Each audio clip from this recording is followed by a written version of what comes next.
Huge news in the NFL today. Tom Brady has returned to Tampa Bay Buccaneers camp after a brief and planned absence.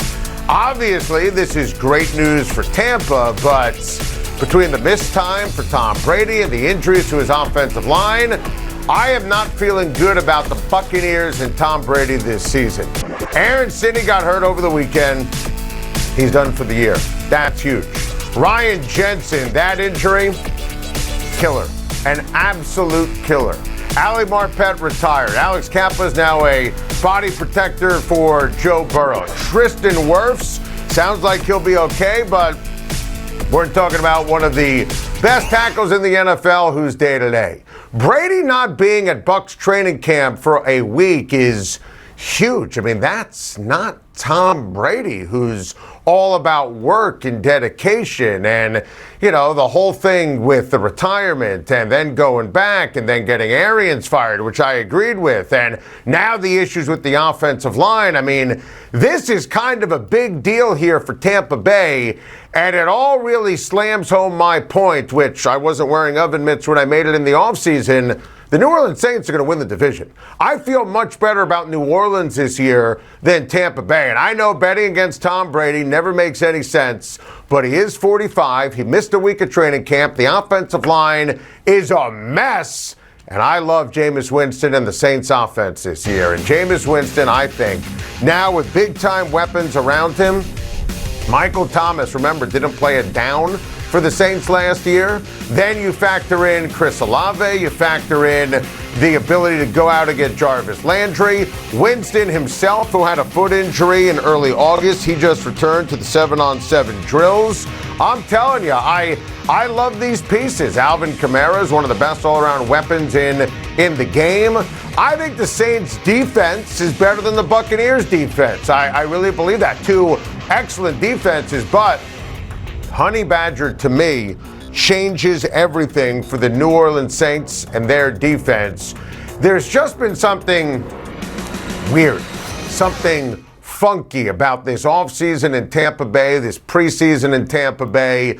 Tom Brady is the greatest of all time. He said he was going to play until he's 45. And I'm sure with those weapons, with Mike Evans, with Chris Godwin, love the Russell Gage signing. The Bucs are and Brady going to put up numbers. I just have a feeling this is not going to be a banner final season. And I think the New Orleans Saints, and this August is proof to the pudding, are going to win the division. The Carolina Panthers made it official today, announcing that Baker Mayfield is starting quarterback for week 1 against his former team, the Cleveland Browns.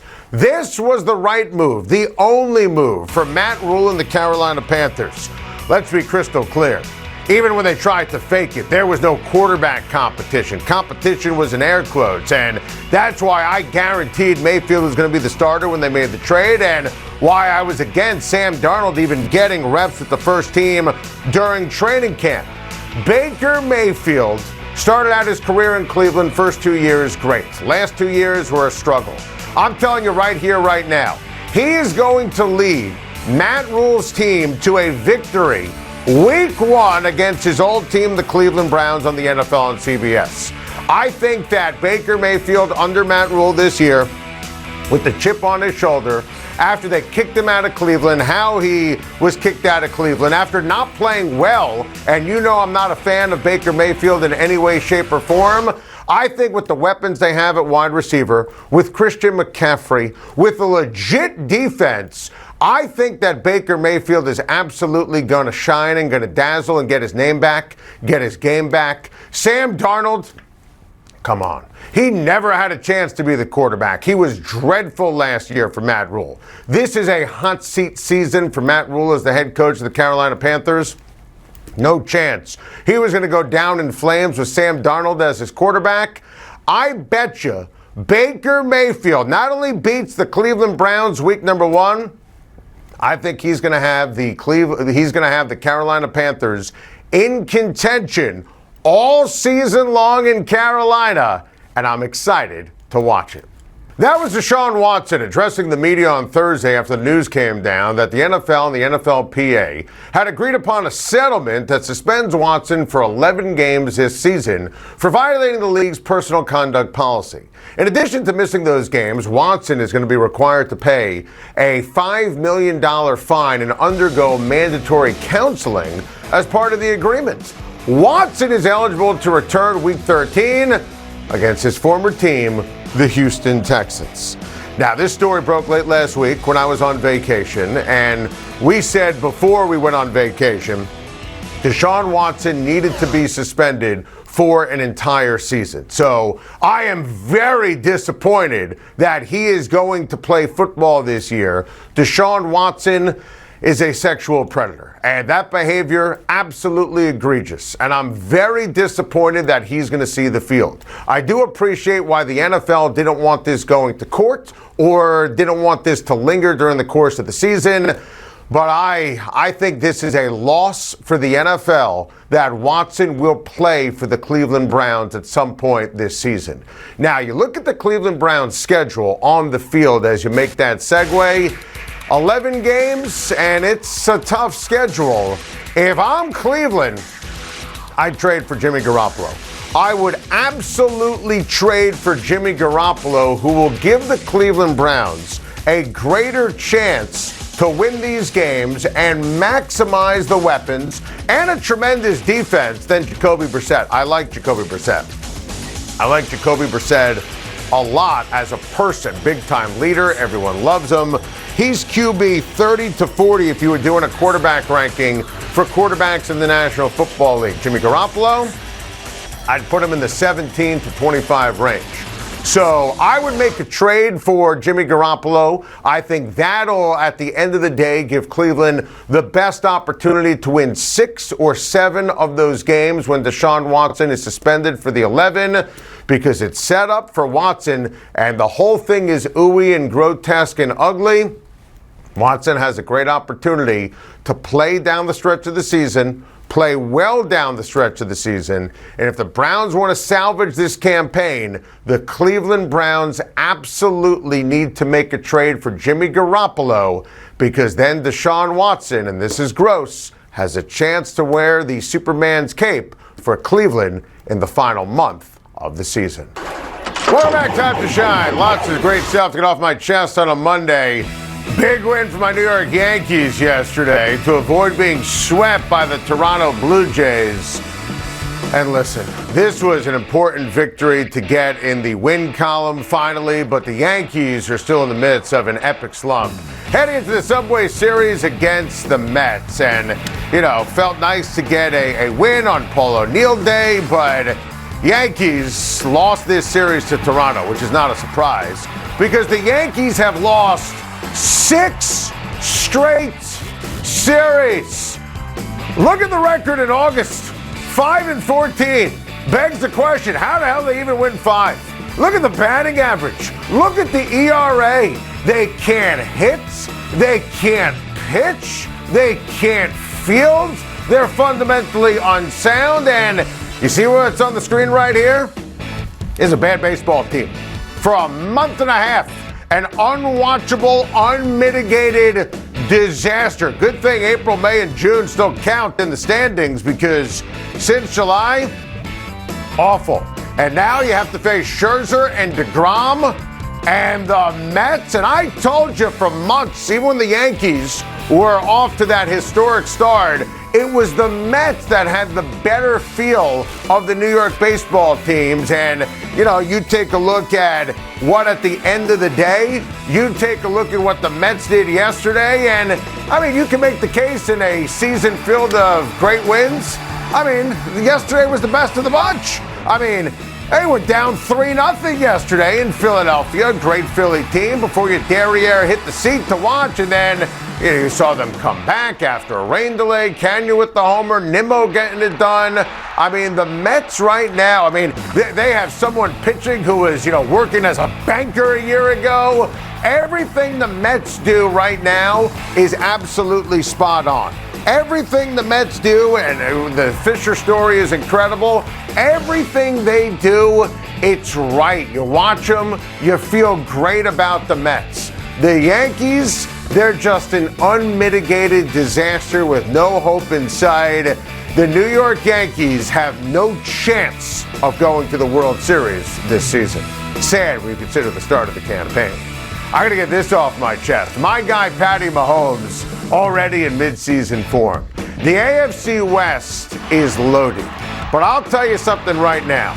I think that the Chiefs are the worst team talent-wise when you look at the division. But if you're looking at Patrick Mahomes and you're looking at Andy Reid, even though I don't like this roster and I don't like the fact that Tyreek Hill's in Miami, and I'm not a believer in Juju Smith-Schuster, and I'm not a believer in MVS, and the defense is worse and they can't run, don't minimize Patrick Mahomes and what he brings to the table. And I love that Andy Reid is playing him in the preseason. I think this is superb. Wants him to get in a rhythm with his new wide receivers. And listen, that's the genius here of Andy Reid, who normally, going back to the Philly days, doesn't always play his starters in the preseason. This is just a reminder to people, frankly, like me, ripping the Chiefs in the offseason, and I've meant every single word. I still don't like the roster, but Wednesday after Labor Day on Time to Schein, annual tradition, where we make our picks and we lock them in for the upcoming season, I got to put Mahomes and Reid in the postseason. I do. The Chiefs, I don't like them. Mahomes and Andy Reid, color me obsessed. Got to get this off my chest. Speaking of midseason form, how about my guy Josh Allen? Looking absolutely dominant as ever against Denver. I mean, this spin, this step, this throw, that is absolutely awesome. I mean, look at this. And he threw it to Gabe Davis. Their chemistry is unreal. I'm telling you, you want to dazzle in fantasy football, go get Gabe Davis on your team. Josh Allen is the best quarterback in the NFL going into this season, and I expect a monster season from Allen. And I think the Buffalo Bills are going to have the best offense in the NFL this campaign. That was midseason form from Josh Allen. That spin, the step, the throw. I mean, that's vintage. Got to get this off my chest. Kenny Pickett is making the Steelers quarterback competition very interesting. Listen, he's outplayed Mitchell Trubisky. I mean, there's no other way to phrase it. And every quarterback competition is different, right? We said there was no real quarterback competition. We were right in Carolina. This one, we said when training camp started, whoever plays better in camp and the preseason games should play. And Kenny Pickett looks sensational. And right now, and we still have another week of practice and a third preseason game, I think Kenny Pickett clearly is the leader in the clubhouse to be the Steelers quarterback. Now, Pickett and Mitch Trubisky both represent major upgrades when you take a look at it from the standpoint of what Ben Roethlisberger was, but I think right now, Pickett, who you know I loved him in the draft process, thought he should have been a top 10 pick. I loved him in college. He's not one of these 20-year-olds, coming out as a sophomore or junior. I think that, remember, this guy was at Pitt for 5 years. Mike Tomlin knows him. And I don't want to hear about a shaky offensive line. If Pickett's the best quarterback for the Steelers, he absolutely should start week number 1. I got to get this off my chest, too. The Las Vegas Raiders should have no regrets missing out on Tom Brady a couple of summers ago. Obviously, Dana White and the commentary on the Gronkcast on ESPN Plus made headlines over the weekend, and Raiders fans had a lot of what-ifs, but Derek Carr is going to have a monster season. Derek Carr is going to have a better 2022 than Tom Brady. The only team that should be kicking themselves over not pursuing Tom Brady, the 49ers. I mean, staying with Jimmy Garoppolo when Tom Brady, who grew up in San Francisco as a Niner fan, wanted to go home, staying with Jimmy Garoppolo and not signing Tom Brady, one of the most grotesque miscalculations ever. The Raiders have absolutely no regrets. And let's be honest, John Gruden, as Dana White said, killed that deal. You know why? And John Gruden didn't like Derek Carr. I like Derek Carr more than John Gruden did. that was all about Gruden's ego. That's what that was about. Tom Brady was better off in Tampa Bay, and the Raiders better off with my guy Derek Carr. Thank you for watching. Please like and subscribe, and don't forget to hit the bell for more videos.